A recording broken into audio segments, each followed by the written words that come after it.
Did you see that shit? MMA podcast. Hosted by mixed martial arts journalist Mike Strauss, aka Strauss21, and Chicago's number one underground comedian, Apollo Taj Mahal.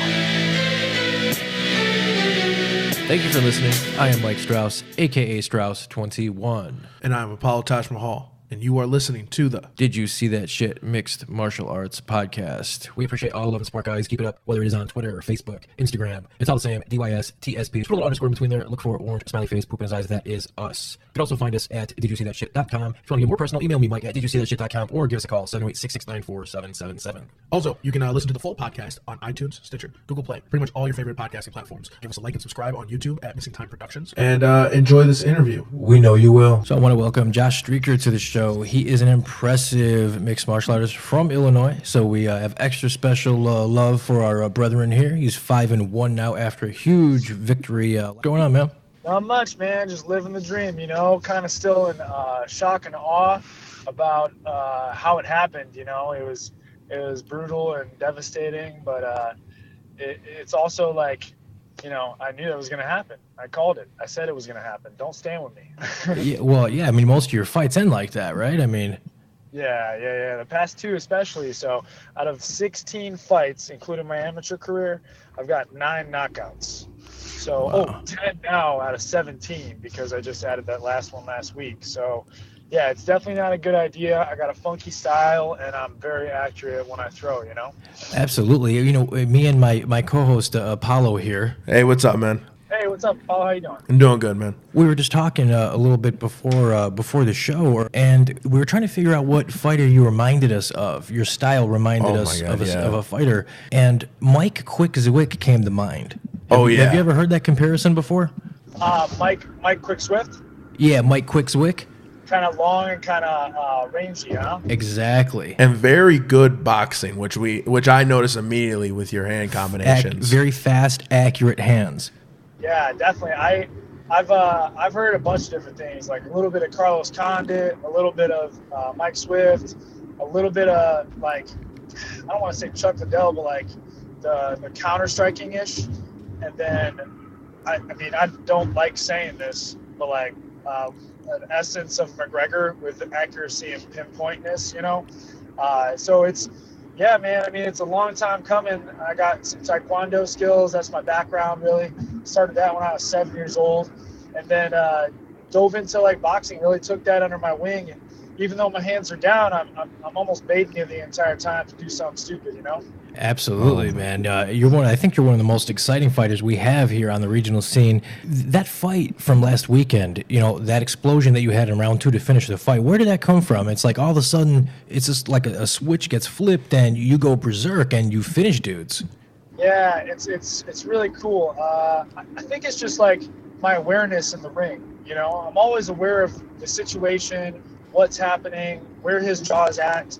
I may get hit a couple times in my face, but I see everything coming, you know? So that's where I can kind of, I don't know, take a couple shots to land mine with precision and accuracy, you know? So it's about being aware the entire time. So I think when you look at the replay, I kind of went through and knew he was going to peter out. Knew that first round he gave everything he had to knock me out, to put me away, and I was still standing. And it was cool. You saw me in the corner if you watched the Fight Pass, and I say, I'm going to catch him. Mm-hmm. You look back at the replay, it's really cool. Because I knew, like, he gave me everything he had in that first round. So coming out in the second round, I kind of took a step back, switched to southpaw, threw a straight left down the pipe, caught him on the jaw. And at that moment, I knew he was, you know, on wobbly legs. And whenever somebody's, you know, hurt and you're aware of it, you just need to take advantage of that moment, you know? Yeah, absolutely. And you, the way that you're able to assess your striking, man, just shows how present you were right in the moment and how you're able just to recall that. That's very good, very high-level stuff there. Are you still spending most of your camps and most of your training at Clay Guida's MMA stop? Yeah, so my coach, Danny Mulraney, he's over at learning from Greg Jackson himself. He goes down there probably once a year, maybe twice a year. and he's one of 2 brown belts in the Greg Jackson fighting system. So he brings a lot of that mindset, that mentality. Also excellent with pads. I dedicate all my handwork, all my boxing to him, and some of the creativeness I dedicate to him as well.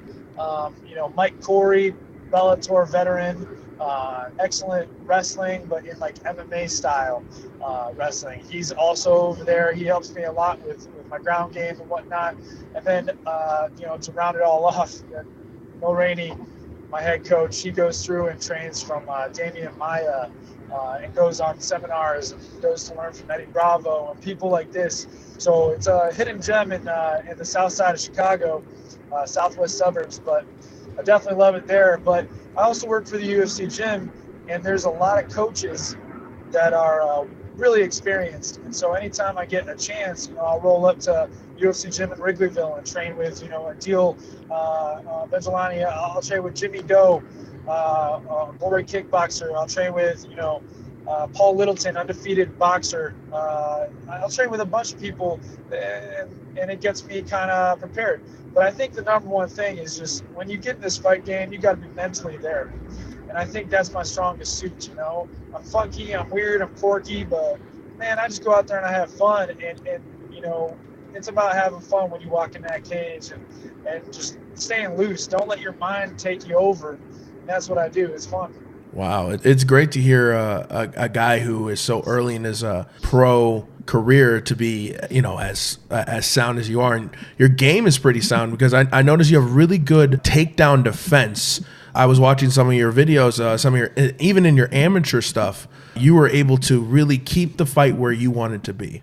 Yeah. I definitely worked that really hard. So I've only lost 2 fights. And to be honest, I only think I lost 1 fight.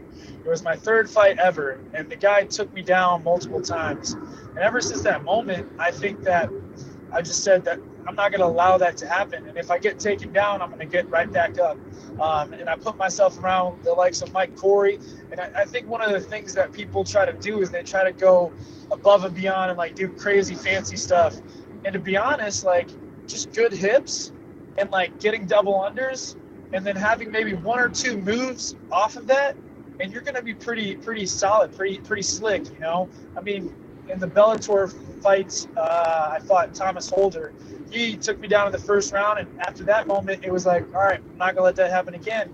And the rest of the fights, he didn't take me down again, and he's a really good wrestler. So keep it simple, stupid, right? Absolutely. That's something that as I get older, I'm definitely subscribing to more and more. All right. Is there anything that you'd like to add? The floor is yours. If any sponsors, anything else, man, you'd like to shout out? Yeah, I'd love to thank, Ellis Chiropractic for taking care of me. They're out in the suburbs now. They're excellent. If anyone wants to go to them, I'm a big believer in chiropractic care. I live in the city now, so the Universal Wellness Source, they take care of me physically for my chiropractic needs, as well as Ferreira Pan Fitness. They're off in Forest Park. They're excellent when it comes to stepping it up, the athletic level, kind of strength and conditioning. They also have excellent boxers, an excellent jiu-jitsu program out there in Forest Park. And then I would like to thank Brainstraw Financial.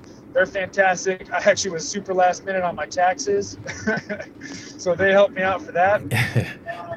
And then, UFC Gym, ATI Physical Therapy.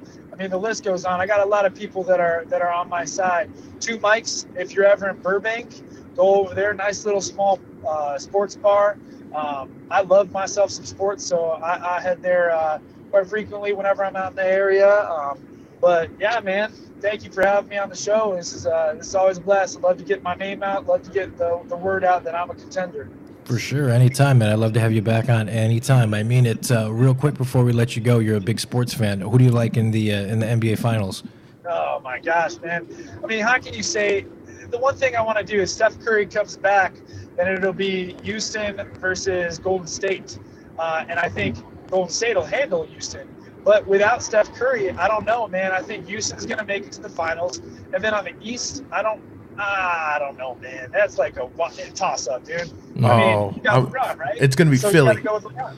I don't think it's going to be Philly. It's going to be Philly, man. Joel Embiid, the best man on Instagram. Zero chance it's Philly. They're too young, too inexperienced. You got to put, the Spurs over here they're sucking right now, but they've been where they're at because of all their experience the entire time. So, I don't know. I think it's Cleveland and Houston. I think Houston will take it. Sounds Yeah, I pretty kind good. of agree with you. Smart money though. If anybody is a betting man or you feel the need, plus 1,600 right now for Boston. So that's pretty good odds to that's just to win the East. Damn. So that's not And that's not bad. That's plus 1,600 on Bovado. oh, snap. Guys, let's go make some money. Well, I appreciate your time, man. I'd love to have you back on, and best of luck to you. Thanks, man. Appreciate you. Yep. Take care, man.